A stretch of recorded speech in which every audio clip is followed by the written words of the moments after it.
It's a Case 560. Give it a start here. Turn it.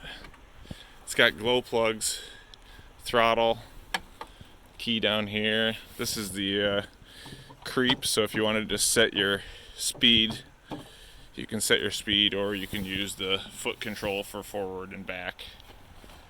This is for the angle of the backfill blade. This is for the rear steering. This is to raise and lower your trencher. This is for the trencher to either start, stop, go in reverse, and then it's also for the vibratory plow to start. Fuel fill is over there on the back corner. The plow adjustments are in the back there. It has the hydro bore if you wanted to bore underneath sidewalks and stuff. Has that for both front and rear facing, along with the it's like a 4 or 5 foot trencher bar on it with the auger on it as well to move the spoils.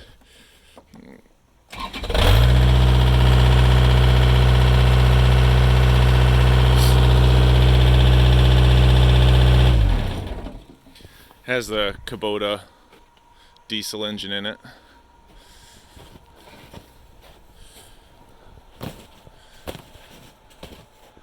Case 560.